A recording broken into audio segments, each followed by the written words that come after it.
스펄전 설교 묵상.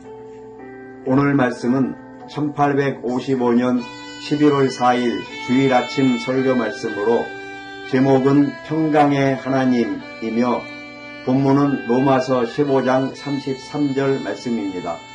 평강의 하나님께서 너희 모든 사람과 함께 계실지어다. 아멘. 사도 바울은 로마 교인들에게 기도 안에서 함께 힘쓰고 사랑과 의무와 믿음에서 서로 앞서기 위해 열심히 다투라고 권면하면서도 동시에 평강의 하나님께서 그들과 함께 하시기를 기도하고 있습니다. 이러한 거룩한 다툼은 교회가 항상 보기를 원하는 것입니다.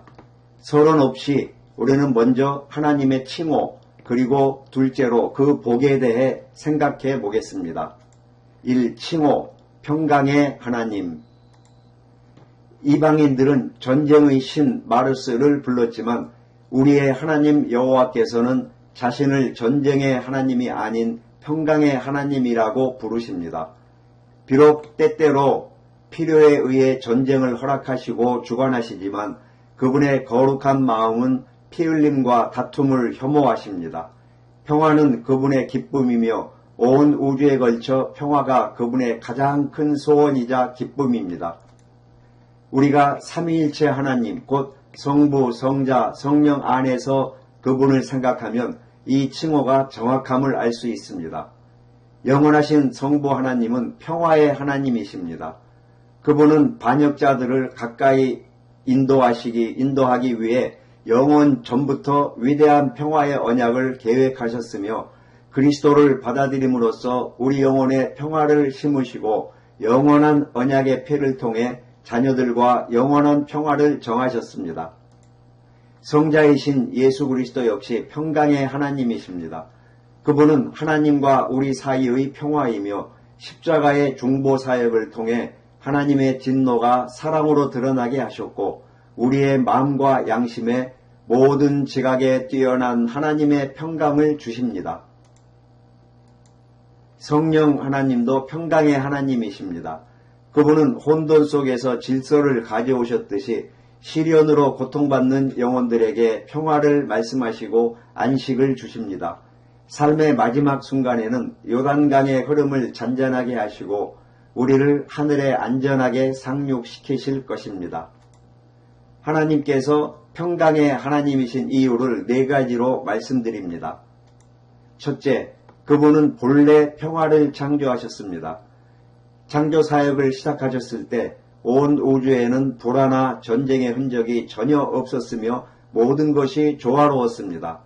천사들도 전쟁을 위해 만들어진 것이 아니라 사랑과 기쁨을 위한 영으로 지음받았습니다. 타락과 전쟁은 하나님이 창조하신 것이 아니라 사탄의 반역과 아담과 하와의 죄를 통해 세상에 들어왔습니다. 하나님은 결코 전쟁의 저자가 아니십니다. 둘째, 그분은 평화를 회복시키시는 분이십니다. 하나님은 위대한 화평케 하시는 분이시기에 사탄이 타락했을 때 권능으로 그를 내쫓아 천국의 평화를 만드셨습니다. 그러나 인간이 타락했을 때 하나님께서는 권능이 아닌 자비로 평화를 회복하셨습니다. 인간이 타락하기 전에 이미 영원한 언약을 통해 예수 그리스도 안에서 택하신 백성들과 평화를 이루셨으며 우리를 용서하시고 의롭다 하셨습니다. 우리는 예수 그리스도 안에서 언약의 평화를 누릴 수 있음에 기뻐해야 합니다. 셋째, 그분은 평화를 보존하시는 분이십니다.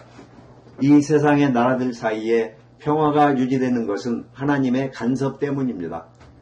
마찬가지로 우리 마음속에 있는 하나님과의 평화, 세상과의 평화, 그리고 우리 자신과의 평화는 오직 하나님만이 보존하실 수 있습니다.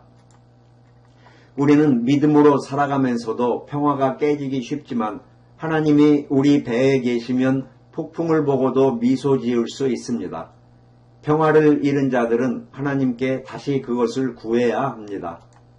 넷째, 그분은 궁극적으로 평화를 완성시키실 것입니다. 머지않아 예수 그리스도께서 영광스러운 왕으로 다시 오시면 전쟁은 그치고 이 땅에 영원한 평화가 도래할 것입니다.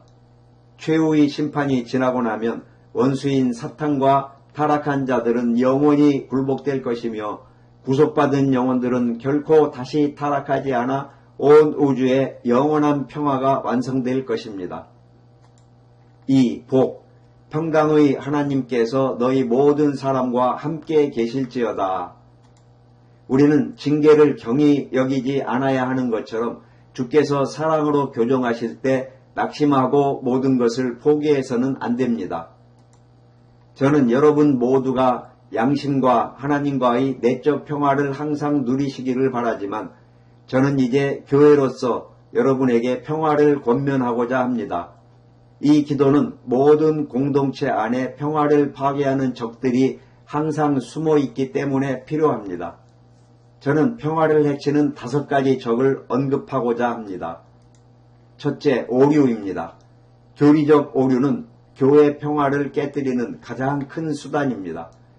저는 복음이 있는 곳에 다툼이 많다는 사실을 인정하기 부끄럽지만 하나님께서는 우리가 진리를 사랑하는 사람들로서 마음속의 오류를 제거하기를 바라십니다. 둘째, 야망입니다. 디오드레베가 으뜸이 되기를 좋아했던 것처럼 교회 안에서 누가 우위를 차지하려 하거나 다른 이가 앞서 나가는 것을 시기하는 것은 교회를 망칩니다. 우리는 모두 하나님 보시기에 한 물방울 속의 작은 벌레와 같으므로 저는 우리 교회가 그 어떤 야망도 품지 않기를 바랍니다. 최고의 야망은 모든 이의 종이 되는 것입니다. 셋째, 분노입니다. 어떤 사람들은 성미가 급하거나 혹은 분노를 마음속에 사귀는 경향이 있습니다. 이 끔찍한 분노가 교회에 들어오면 교회를 산산조각 낼 것입니다. 우리는 우리의 성미를 다스리기 위해 노력해야 하며 의견이 다른 형제를 억지로 설득하려 하지 말아야 합니다. 넷째, 시기입니다.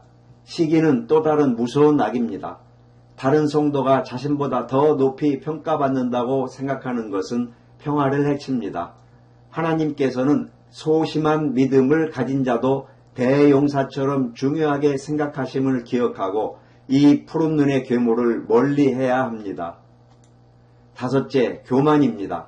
교만은 악감정을 불러일으키며 우리가 서로에게 친절하고 겸손하기보다는 존경과 칭송을 요구하게 만듭니다.